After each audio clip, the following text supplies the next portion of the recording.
Here in Stainforth, just behind Doncaster Stadium, is the base of greyhound trainer Anneliese Thompson. She lives here in a house with Ronald, her dad, who runs a horse racing stables just next door, and her brother John also owns the fishery on the same site. Anneliese is a greyhound girl through and through, but dogs aren't the only four-legged animal that she loves. It's lovely, and it's great that we all get along, but all three of us are so busy, but it's nice to come together and help each other out if need be. And of course you really like the riding. We met Rosie today, who was a horse I was particularly taken with, one that you bred yourself. Yes, she's lovely. The only thing is I don't know if she's been mollycoddled a little bit too much, but she's certainly got a place here.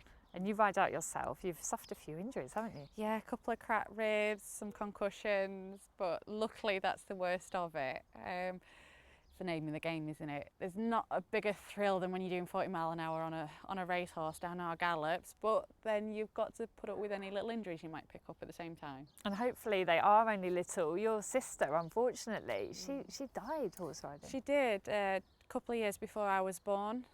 She was the first female jockey to be killed in horse racing, but she was doing what she loved. She was very much like me. She knew that it was her passion and she didn't want to do anything else. So you have to try and see the happy side of it, I guess. It certainly hasn't stopped you. You've got your retired racehorse here that you love, Debbie. Yes, devotion to duty, Debbie for short. Yeah, I've had him for about 4 years now.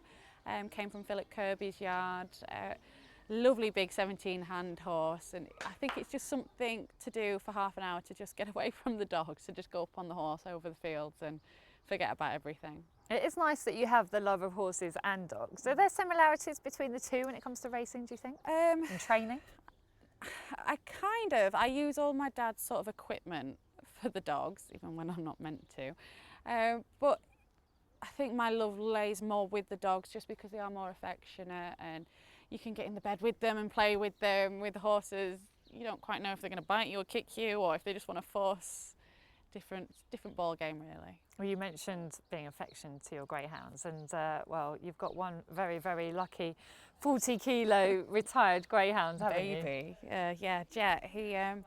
We got him at 18 months old, and he's only had 22 races, but was just a bit too naughty for racing. Just wanted to play a bit too roughly.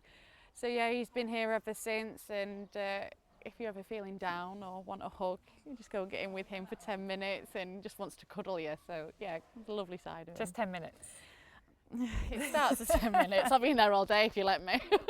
And I can see that connection between you and your dogs that I've seen with other women, and Laura's Reith would be one, and Diane Henry as well. Is that important to you? To me it is, yeah. I mean, I've had some sort of rubbish thrown at me in the past about if you can be too affectionate and it can ruin them. I think it's a load of rubbish. As long as your dog's happy, they're going to perform at their best, and it makes the rehoming side of things a lot easier if they know what affection's like and playing with toys and being taken out for walks. So it's all just part and parcel of the game. I can't imagine being any different with them. You mentioned you use some of your dad's horse facilities, and we've seen that today. So there's the horse walker and the gallop are two big parts of that, and you really do like to exercise your dogs. Yeah, I mean, only if they want to be though. We have some that won't go on the horse walker, and like we'll take a lot of the pups up to the gallops to get them to learn to stretch out, but a lot of the time they just think it's a big playtime. As well as when we put the dogs out in the paddocks, we've got big galloping paddocks and whatnot, but if they don't want to run around, they don't have to run around, they're not going to be forced. But yeah, we've got 4 amazing staff in with the team every day, and they'll take them out frequently as well as myself. So yeah, we've always got a lot going on. Nice big paddocks to stretch their legs. This field as well, which is a bonus, with this lake behind us. And you use this, well, the horses use it for swimming, but you use it for your greyhounds as well? Yeah, me and the greyhounds use it for swimming. It's a bit of an initiation process when they first come here, about just seeing how long it takes them to jump in, and either they'll learn from it and not do it again, or some of them are real water babies and they'll be frolicking and jumping in all the time. But yeah, it's a nice option to have. And we saw 2 pups here today who saw it for the first time. They were straight in. Yes, and you normally find if one goes, the other will soon follow. But yeah, I don't think they'll be going in anytime soon. What about other things you believe in terms of grooming and feeding and generally looking after greyhounds? To me, it doesn't matter if they race, if they're retired, if they're pups. They get groomed every day, their teeth get done twice a week. They all have the best of food. Try and give them something different every day, because we all won't want the same meal day in, day out. And it's just making sure, even though we've got 85 dogs, every single one of them gets the attention. They've all got their race names as well as their kennel names. They've got different characteristics.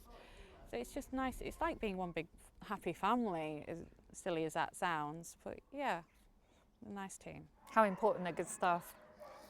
Worth their weight in gold. I mean, we've been through quite a few, but the team we've had now, I've had them for, say, about 2 years, roughly, with all of them. And they all enjoy the racing side of it, seeing what they're doing every day, what it amounts to at the weekend. I have a lot that like to come with me in the kennel on the visits to the rehome dogs and seeing where they go, as well as the centres that we use. And yeah, they're a really good team. We've got quite a young team as well, so it's nice to see sort of some new blood coming into the sport and their passion for it. You've got a physio that you use as well, and you really carry on with that treatment here at the kennels. That's something that's important to you. Yeah, I mean, we use Gary Bailey. He's quite far up north though, near Sunderland. Amazing guy. It's just a bit of a struggle to get him down as often as I'd like, but he's like shown me how to use some amazing equipment and shown me all about massage techniques and whatnot and untrapping nerves. So he's been worth his weight in gold as well. Yeah. They're hard to come by, good physios, I find, with the greyhounds. And you've got a bit of equipment here that I think I've only ever seen once before. I'm going to call it a magnetic water thingy. What is it and what does it do? We call it as well. Honestly, it looks like what somebody's made at primary school. So it's like a water bucket, but it's all hooked up to the magneto boxes, and it's more for bones than muscles. And I've used it no end of times with dogs with wrists and hop problems. And it doesn't mean they'll always come back racing, but if it makes any injuries sort of less painful for them, then it is really an amazing piece of equipment, even though it looks rubbish. And I could not recommend it enough for people to get into their kennel, especially when you've got a big kennels like what we have. It's a must.